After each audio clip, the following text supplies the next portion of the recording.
Hi everyone, it's Kelly from Kelly's Bead Boutique.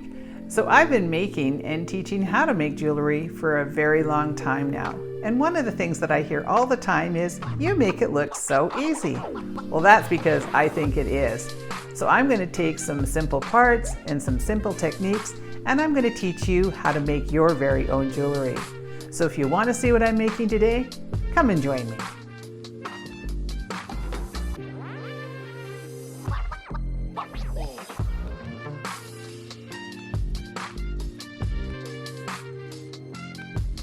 Alright, so to make our earrings today, we're going to be using a little bit of Fireline, and that's not something I use very often in videos, but I was kind of experimenting with something, and you know, sometimes things just work, and this one just worked. So we're going to be using some 6-pound smoke Fireline.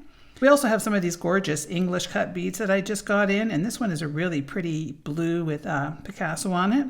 Very pretty. We're going to be using some 3x2 Chinese crystals. We also have some 6mm melon beads. I have a pair of little spacers. I'm going to be flattening these, so I'll show you how to do that.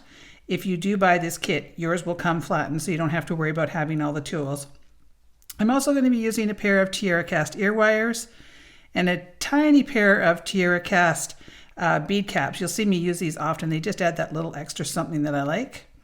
And we'll be using a rhinestone spacer and a set of head pins that have the balls on the end.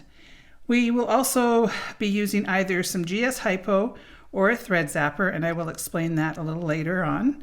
And for our tools, we're going to be using our cutters and our round nose pliers, our bent chain nose pliers, and our pliers. I'm also going to be using a plastic mallet and a little bench block, and I will demo how to flatten those out in a sec here. Okay, so the first thing I'm going to do is just flatten out this little spacer. It's the perfect size spacer for the pair of earrings that we're making, but I didn't like how it had that little bit of a divot. It kind of looked cute, but I want this a little bit flatter. So I'm just placing it on my bench block, and I'm just going to hit it with my plastic mallet. And I apologize if the camera starts to shake a little bit. It may, but I'll give this a good whack. So when you get yours, they will be flattened down as much as you need. So that's all we're going to do. We want to use a plastic mallet versus a hammer, because if we used a hammer, it would change the shape of the metal, where all this does is just flatten it down without changing the shape of it at all. Okay, so that's what we're going to do for all the kits so that you don't have to do that. Now I'm going to cut myself a little bit of Fireline. You're going to get one long piece. So when you get your piece, make sure that you fold it in half, find the center, and cut down so that you'll have 2 equal pieces. Don't just take the one long piece and do this, because you're not going to have enough. So I just have one piece because I'm just making one side of my earring right now. So I am going to straighten out the end and make sure there's nothing sharp on the end. If there is, like if it's got like a little ball or something, just take your cutters and flatten that out. Make sure it's nice and smooth. And then we're just going to put on 8 of these beads.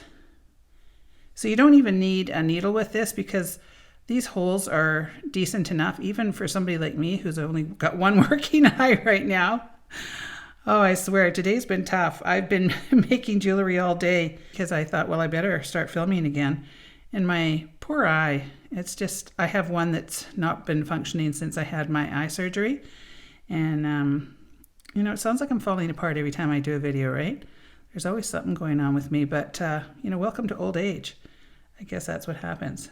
So now I did say this was easy to get on, but oh goodness, they're not too bad. You just kind of gotta, you know, hold your tongue the right way. So you will have 8 in total. Maybe we'll stick 9 in there in case you drop one on the carpet or something like that. Let's see, right now we've got 7. So we need 8 to make it like the perfect size. So just have to find that little hole. So I just kind of wiggle it around in my fingers until I find it. And then if it's not going in, just take that end and straighten it out again, because sometimes when we pop that in the hole, it sort of pushes it up.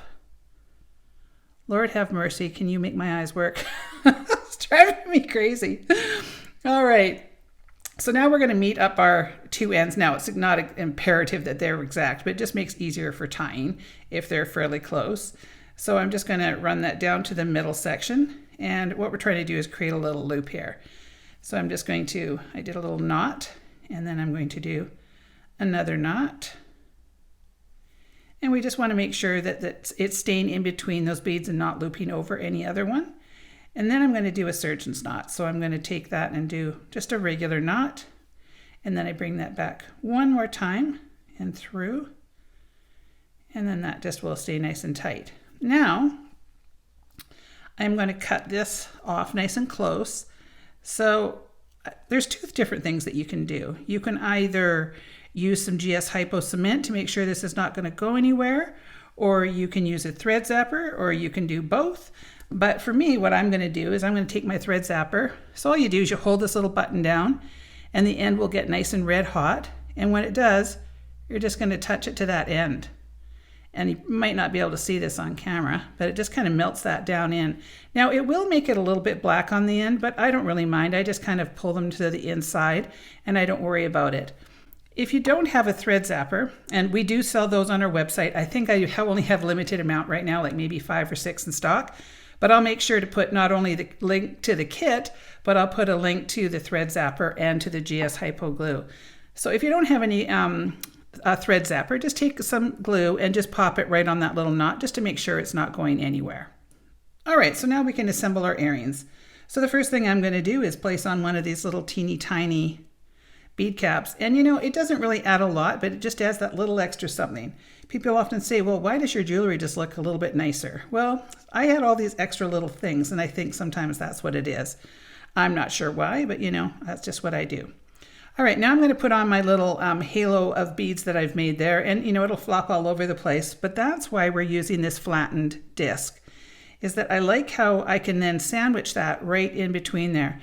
And it won't be perfectly flat. I'm going to leave it with a little tiny bit of motion in there. Like, so if you get a little bit like that, that's perfectly fine. It just adds a little bit more interest when it's not completely flat.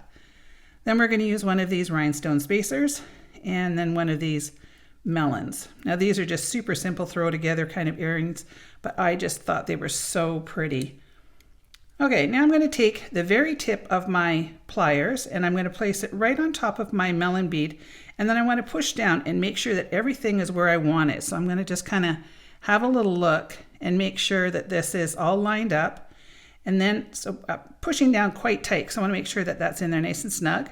Now I'm going to bend away. Now I'm going to take my round nose pliers and I'm going to place them inside, or put the wire inside the pliers. It's been a while since I've done videos, so I apologize for not sounding like I know what I'm doing. All right, so now I'm going to just do a simple wrapped loop. So I'm going to go up and over and straight down, and now I'm going to open up my pliers and rotate it so that it's parallel to the table. And then I want to take this tail and pull it straight to the back. And now you can see it's kind of off center there, so I just pull it up until it becomes like a little lollipop. And then I'm going to take my pliers and place them right on there, and I want to get a good grip. Now I do find that these head pins are really, really strong, really heavy gauge. So I find taking the bent chain nose pliers on the very end and pulling that around is a lot easier than trying to do it with my fingers. So I just pull it around. And I want that to sit in there nice and snugly, and that's a little loose. So I'm going to pull it around one more time. That's why we want to make sure that we're only pulling the end of this wire with our pliers. You don't want to grab it in the middle because then you'll damage your wire and it just won't look nice. So now I have found that if I just kind of scoosh this along like that, being careful, this is a glass bead, so we want to make sure that that's not getting damaged. But I have found that I can pretty much just keep moving that around. Let me get that out of the way there. And I don't even have to trim it, because you know, sometimes trimming is a drag. It leaves that burr on there that we don't like. So now what I'm going to do is just take that and kind of move it a little bit. Now, if you don't like that you can see the end there, you can always trim it in the back, but you know what? I'm being lazy today. It's Sunday and I don't feel like doing extra. So there you go. All right, so now we've got our ear wire. So I'm going to take that and open it up just like a jump ring. So you just want to rotate that up, and then I'm going to place my ear wire on. Now, one of the things I like to make sure is that I do think that there is a good side and a bad side to your wire wraps. This is what I call the good side, or the top side. You can see how nice and flush and neat and tidy it looks. And that to me looks like what would be the back. It doesn't look quite as nice. So I want to make sure that that front part is to the front of the ear wire. And then I'm just going to close it up nice and tight. I'm going to make the second earring and then I'll be right back. All right, so there you go. There's our completed earrings. I'm calling these the Esme earrings. I think they are so stunningly beautiful. They have that sort of old world look to them, and I think this little halo of beads just adds to the charm, and I'm really, really pleased with the way that they turned out. So I hope you like this one as much as I did. These will be available in kit form, and I will leave the link below the video. You just drop down into the more section, or you just go down to below the video and there's a little description box. And in there will be the link to the kit, the link to my website, because everybody's always asking, how do I buy stuff on your website? So always just drop down into the description box and you will see the link down there. It's fully secure, and yes, we ship to Canada, and yes, we ship to the US, and we ship all over the world. And we try to keep our shipping costs as low as we possibly can. So if you did enjoy this video, please make sure to give me a like, leave me a comment. I love to hear from everybody. And if you haven't subscribed to my channel, please make sure that you do so. I want to thank you so much for watching, and we will see you on the next one.